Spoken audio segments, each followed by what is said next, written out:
y'all, welcome back. My name is Shamika and this is Check the Rhymes. I am super excited about today's show because an old friend is coming to the show and he is one of my favorite instrumentalists. I'm talking about Trombonist Jeff Bradshaw. And it's been a minute, but he's back with new music, y'all, on his own label. So he is joining me today to talk about the new album, Stronger. We're going to talk about who he's got featured on the album, talk about some of the songs. So stay tuned. You don't want to miss today's show. Welcome, Jeff Bradshaw, to Check the Rhymes. How are you? All is well. All is well. Out here trying to put out some good music. Oh, you know what? We need it, especially during these times. Correct.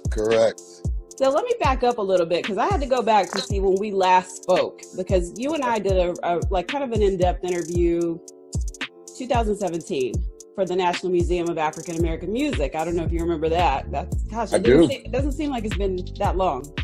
So that's what, 3 years? Yeah. And actually you were the first one I interviewed for my gig there. So, we got history. Wow. Yeah.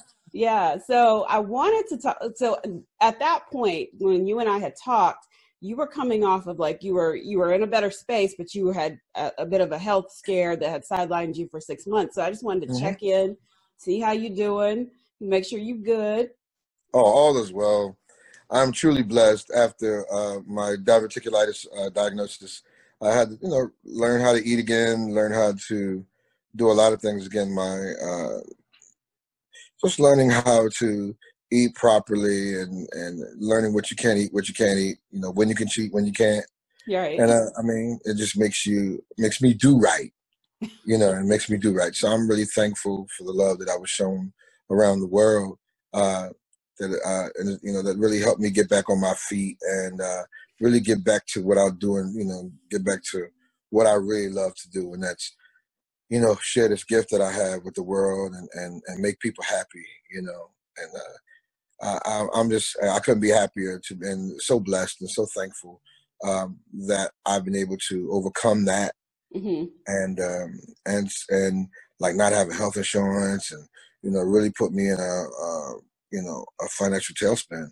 Yeah. With the finances, with healthcare, with my healthcare and all of that. But, because of the love of so many and from Jill Scott on down, there's so many artists that came to my aid and stood there for me. These last 3 years, I've worked more on these last 3 years than I have my whole career. So God is good, and I'm truly physically restored, spiritually restored, and financially restored, and just really excited to release this album and take this thing around the country. Well, I saw you when you came to Charlotte with Patti LaBelle, because I was sitting there like, is that who I think it is? Because I DM'd you. I was like, is that like you was going to answer me right then? Is that you? You're right. Check my phone while I'm on stage. Right. Yeah, it is me. So speaking of the new album, Stronger is the title of it. Yes. Tell me how you came up with that name, and then let's talk about the cover art, because it is so powerful. Oh, thank you. The name comes from everything that we just spoke about. Coming from the health scare, coming from being in a financial tailspin because of no health insurance, coming from a very low place, and emotionally, that did a job on me. I was fighting all kinds of depression and really fought my way back, fighting through the business, not having a record deal to make the next record, and deciding through being encouraged by one of my mentors, DJ Jazzy Jeff, you have a fan base, you have a big enough fan base, you don't need a record deal.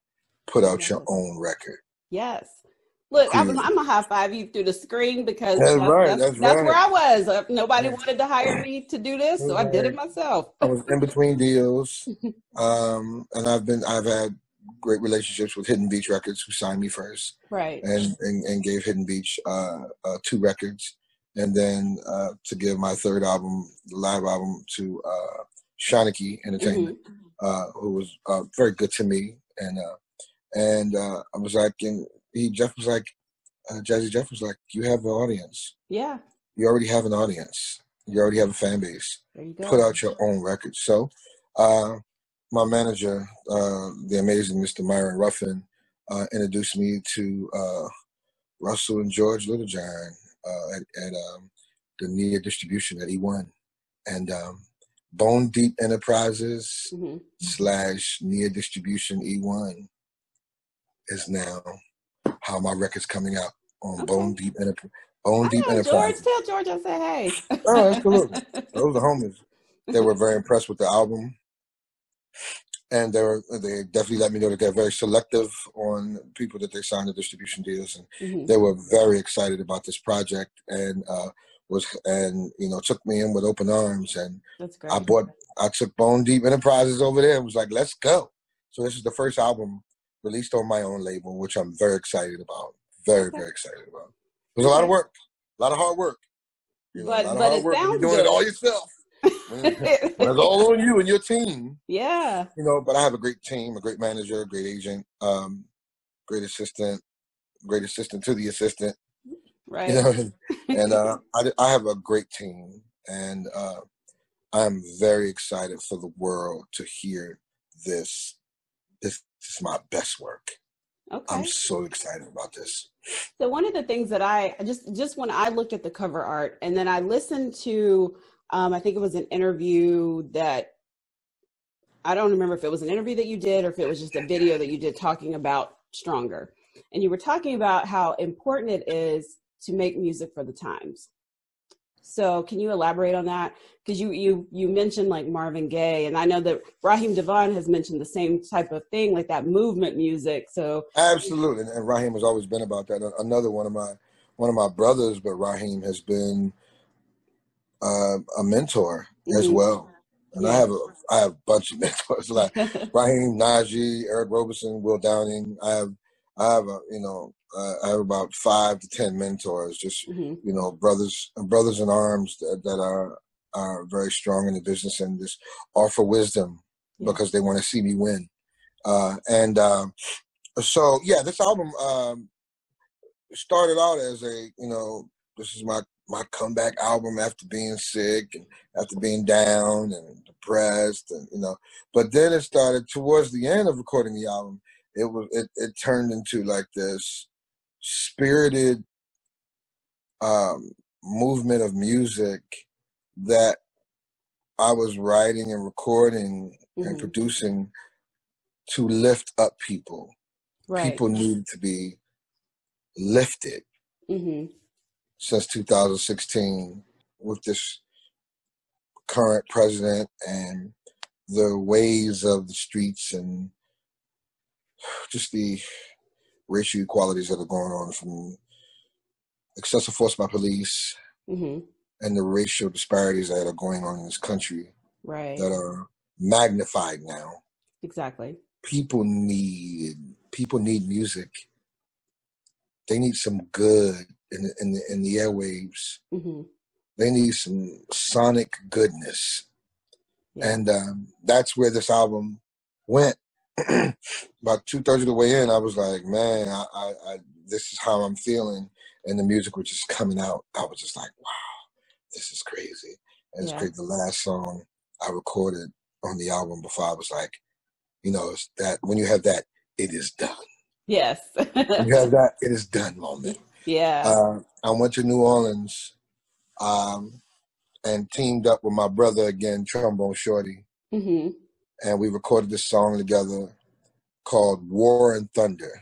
I actually have that on my list. I was going to ask you about that. Yeah, War and Thunder, produced by Mike Burton out of Atlanta, my brother. That was the last song that I recorded on the album. It's the first song on the album.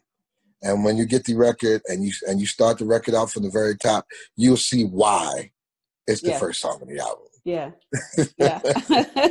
So speaking of the album, I'm just going to throw some song titles and you tell me, if you got some stories behind it, why you picked that particular song, how it came about, like I'm like digging in my bag over here. But I love this song. I Do. Oh, I Do Sincerely, a song written by Marsha Ambrosius, performed by Marsha Ambrosius, song featured Marsha Ambrosius, that she wrote, I produced. It's a song that I recorded live uh, on my Jeff Bradshaw and Friends home album that Marsha and I did live. But we wanted to go in the studio, and we actually recorded the song in the studio first. Oh, wow. Okay. And then I decided to do a live album. So then we went and performed it live. But I already had this song recorded on the tuck. Oh, okay. Okay. I see. Yeah, I already had this song recorded. But I decided to do a live album. So I just put, I sat the album, I sat this song right there, like, no, we'll come back to this. Yeah. So I did the live album. We did it, the version of it on the live album. It's called I Do Sincerely. And this was the right time to put the studio version of the song out. Yeah. Everybody loves it. And it's a beautiful song, a song that Marsha wrote, and on a tear-soaked napkin. Marsha would tell me she wrote the song on a napkin. I think her grandmother had passed. Oh. And she wrote this song around that time, and she says she still has the napkin that she wrote the words to the song on. And she said it was a tear-soaked napkin, and she saved the napkin. She said she still has the napkin where she wrote the original lyrics for I Do Sincerely. So, yes, it's a very powerful song. Wow. Now you see, now I feel like I'm tearing up because, grandmas are special. Absolutely. Grandmas are special. Okay. And some of these, I'm like, which one do I want to talk about next? Prototype. Obviously a classic by Andre 3000 of Outkast, a song we all love, a song I've been a fan of for years. Yes. But and to honor him and to honor Andre 3000 and my love for this song, I enlisted the help of the Love King, Raheem Devon, my brother. Obviously we've done singles together before. Right. And that's my brother and I enlisted the help of the Love King and the multi-Grammy award-winning Mr. Robert Glasper, who's the cherry on top on piano and Rhodes. So it's the video. We shot a video, about 200 women in red dresses. We made it look like a all-female concert, all-female red dress concert. It's a beautiful video. You forgot to call me because I had a red dress. I'm sorry. Next time, I got you. Okay. Yeah, but we shot the video. If you haven't seen the video, go to YouTube, go to Jeff Bradshaw Prototype, and you'll see the video. Beautiful video. Women of all ages, shapes, and sizes. The video is called A Celebration of the Ultimate Woman. Yeah. And whoever she is, but it's a beautiful video, and the song is definitely that. It's a celebration of the ultimate woman. And Raheem and I together, I think we did a great job. I sent it to Andre. I let Andre 3000 hear it when he was in Philadelphia shooting a film, and he said that's really dope. Really dope. That's awesome. I was just going to ask if he had heard it. That's awesome. I let him hear it personally because he was in Philly filming a movie last year, and there was word of like Andre 3000 was just like walking around Philly playing. Oh yeah, with the flute. Yeah. He was like walking around. And I ran into him one night, and I just reminded him who I was. I toured with Jill. I met you during, the early days with Erykah, and he was like, right. And I was like, yo, you're not gonna believe this. It's crazy. My single was about to drop, and I redid Prototype. And he's like, what? I let him hear it. I let him hear it right on the spot. That's awesome. And he was like, wow, dope, really, really dope. And I was like, thank you, man. So that was awesome. Yeah. So that's Prototype. I love that. Of course, this seems like it's a kind of a tribute to Beyonce, Me, Myself, and I. Me, Myself, and I is a tribute to Beyonce. We're both born on the same day. We're birthday twins, September 4th. And come on, Team Virgo. I'm the 11th. Oh, okay, cool. Yeah, I'm a big fan. My daughters are big fans. And we're birthday twins, and I was told by one of my homegirls who toured with Beyonce for years, one of the mamas, Chrissy Collins, and I heard that Me, Myself, and I was one of Beyonce's favorite songs. That was her favorite song of all her songs.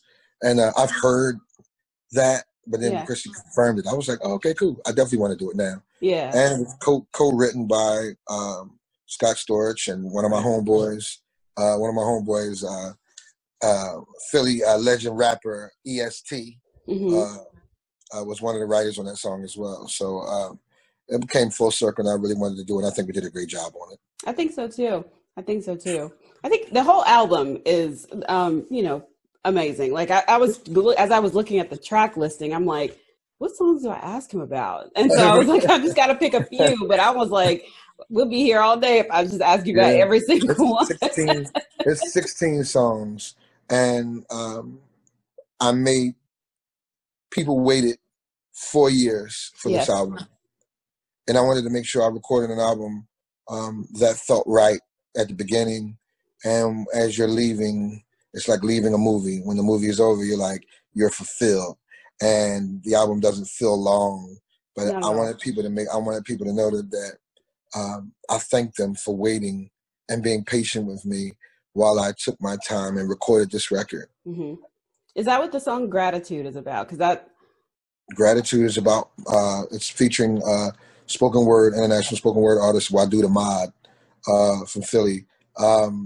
Gratitude is about what I've been through. Mm-hmm. It's a tip of the cap to my mother, Carrie Bradshaw. Mm-hmm. It's in honor of her, and it talks about what the last 5 years have been like for me. Mm-hmm. Mm-hmm. It goes through it goes through. I guess it does. It goes just remembering what he's saying. Like, it goes through what I went through in church. Musicians that start in church are not always welcome back with open arms. Right. So it talks a little bit about that. Talks a little bit about, you got to hear it. I don't want to give it all away. Yeah. But everybody has to go get the album. Tell everybody how they can get the album, just so they'll know. Spoken word is a big part of who I am, because that's what I came up in the Philly music scene. Yeah. I was surrounded by Jill Scott and Ursula Rucker, and Dr. Sonia Sanchez. Right. You're listening to people like that, and Nikki Giovanni, and these great poets in Philly. We got one of my homeboys in Philly, Just Greg Corbin in Philly. Wadu the Mod. I just go to all the poetry slams, and then was able to tour with Floetry with Natalie the Flowist, who was a champion poet. Yeah, absolutely. So I've been around incredible poets, my whole career. Yeah. Even Black Thought from the Roots, who I consider to be one of the illest MCs, one of the illest MCs, lyricists in the hip hop game, who I believe to be a poet, to be able to. If you're a fan of the Roots and you hear him, his clever way of storytelling is like none other. And I'm just such a fan of him. Black Thought is like my favorite. He's my favorite. He is truly a gifted. But everything about who I am is music. And what I've been inspired by my whole career is on this album. And spoken word is definitely, I'm a Philly cat from Philly. Right. And I came through and played music at the poetry slams and the spoken word events and the Blue Funks where we had spoken word and put on by John Barber. I've been through a lot and a lot of musical journeys, and spoken word was a part of it. So it was important to have that on the album. Yes, absolutely. So tell people how they can get the album, and then can you also just mention some of the other collabs that are on the album as well? Oh, yeah. Well, first of all, the album drops everywhere on all download platforms November 6th in just a couple days. Yes. Friday, November 6th. Stronger will be available everywhere. Jeff Bradshaw, Stronger. Features Raheem Devon and Robert Glasper, Marsha Ambrosius, Glen Lewis, Frank McComb, Amber Navron of Moonchild, the lead singer of Moonchild. Wow. Paula Champion, the multi-Grammy award-winning Christian McBride and James Poyser. You know, Christian McBride is an incredible jazz, Grammy award-winning jazz bassist. James Poyser is another. Both of these, they both Philly cats. Mm-hmm. But I did a tribute to Herbie Hancock, and the song features Christian McBride and James Poyser on Rhodes. I don't know if you know James Poyser, Grammy award-winning writer, producer, and member of The Roots. Every Erykah Badu album, James Poyser. You know, so those are my brothers. James Poyser, Paula Champion from Atlanta. Mike Burton's on the record. Kanye Doss is on the record. DJ Jazzy Jeff Morrell, Mickey Miller. Okay. Mickey Miller, Micki Miller. You need to know her. We call her the female Robert Glasper who sings. Okay. She is an incredible producer, writer, singer. One of the most creative beings. You know, she's just so creative and so talented, and she has this soft, easy way about her. Like when you meet her, she has this soft, easy way about her, and she's beautiful. Mm-hmm. But she just has this soft, easy way about her. When you meet her, her personality is just so, she just, you just have, people that when you're around them, they just have this really cool, soft, easy way about them. Yeah. Mickey Miller's that person. And then when you watch her work and you hear the music that she puts out, you're just like, she's a beast. She's a quiet killer, man. I mean, Mickey Miller's a great artist. If you don't know about her, you definitely need to download her stuff and go look up Mickey Miller, Micki Miller. She's on the record. An incredible song that she produced that we did together. It's an incredible song called Closure. Okay.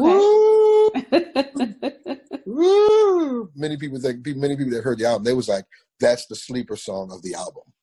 It's like you go name chasing, and then you have like these other people on the album. Right. Like, it's like, who's Mickey Miller? And it's like, oh my God, this is incredible. It's like, she produced the whole song. Okay. And sang. Jeff Morrell, DJ Jazzy Jeff, I think I named them.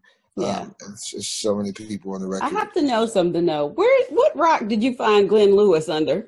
Where's he been? Glen's in Toronto making music, and because I see people on social media always looking for him, but yeah.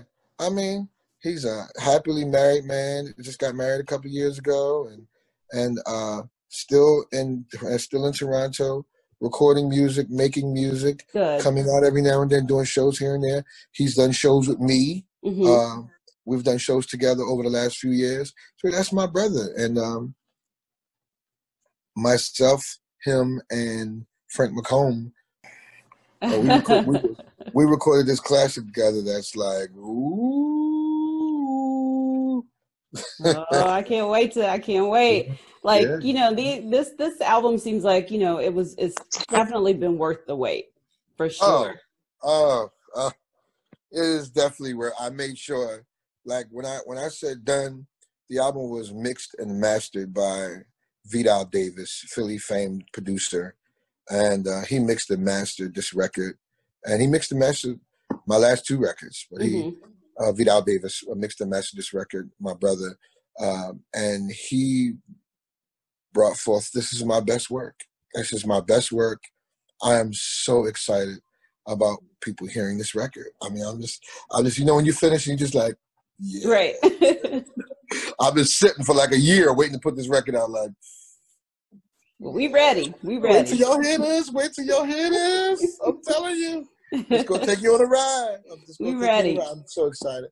I'm so humble and so thankful to God that I have this opportunity to present this music, especially at this time when people need to be healed, people need to be touched, people need calm.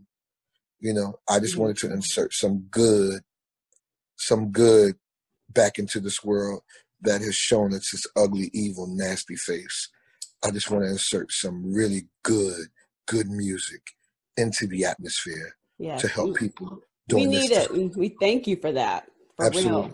So, and I can't remember if I asked you about this the last time, and I was like, should I bring it up this time? But I'm going to. I have to know what it was like working with Michael Jackson on Butterflies. Well, here's the thing. Michael Jackson was in New York. Marsha wrote it, Right. Dre, one half of Dre and Vidal Productions, Andre Harris, produced it. Marsha wrote it. They had been going back and forth to New York, working with Michael on the song. I wasn't fortunate enough to go to New York and work with Mike on the song. But what happened was they had let me hear the song after we were working in the studio on another record. And he was like, yo, we got this song, we're about to take up the mic. You know, he loves it. I think he's going to cut his vocals tomorrow, blah, blah, blah, blah, blah, blah. And he let me hear it. And I hummed this horn line. And Marsh and Dre were like, you have to put that on the song. You have to put that on the song. You have to put that on the song. And I was like, cool. So I went in the studio. We went in the studio that night.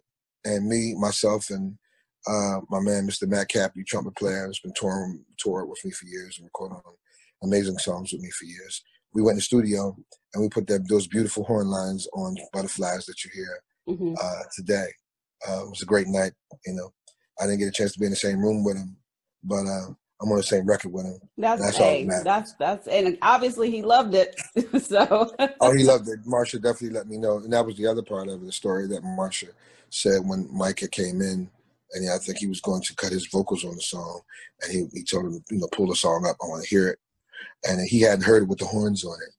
Oh. And she said when the song came on and the chorus came in, and the horns came in, he threw his hands up and he was like, the horns. Oh, I love it. I love the horns. And I was like, right, yeah, that's amazing. Yeah, they definitely told me that story, and I was very happy to know that he was pleased with the work that I did on his. So you know, I recorded with Earth, Wind and Fire too, a song with Floetry. Yeah. You know, I mean, you got a long resume. Yeah, I don't take it for granted. I'm truly blessed and thankful that I've had the career that I've had this far. But I got plans. I got things I'm trying to accomplish. Yeah. Because I know that there's a lot of young kids wanting to play trombone that have no idea that the trombone can be as huge as a solo instrument in mainstream music. Right. And between myself and Trombone Shorty, we're going to lead these babies to the promised land. Yeah. And tell them that they can accomplish whatever they want to accomplish. And just because it hasn't been done before doesn't mean they can't do it. We're going to show them that it can be done. Lead the generations. Kick down the doors of, you know, you go to these smooth jazz festivals and it's like 10 saxophone players. It's like, right. How many different ways can you play? It's like how many different people? It's like, can you really sit for 3 hours and just hear a night of saxophone players? Right. Right.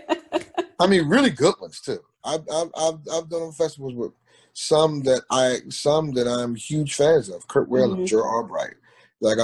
I'm huge fans of, you know, Eric Darius. You know, I'm huge fans of a lot of sax players. Of course, the legendary Najee and yes. You know, but how much sax can you deal with? Just what? Got to bring that bone in there to break it all up. Yes, variety. That's a spice to it. Yeah, I bring I bring that alternative. Like you can listen to sax, or you can listen to the bone. Yes, whatever you like. There are options. And I'm just trying to provide an option at the highest level in this thing we call the music business. Okay. And give them a little soul music. Absolutely. November 6th, Stronger. I want to thank you so much, Jeff Bradshaw, for coming on Check the Rhymes and talking to me about Stronger and even indulging me in wanting to know more about Michael Jackson. But thank you so much. And everybody, make sure you go get Stronger when it drops. So you'll have to come back soon. Promise. Oh, absolutely. All right. Whenever you have me. And thank you so much for having me and allowing me on your platform to share this music and share this information and you know, introduce me to some new fans. Absolutely. All right.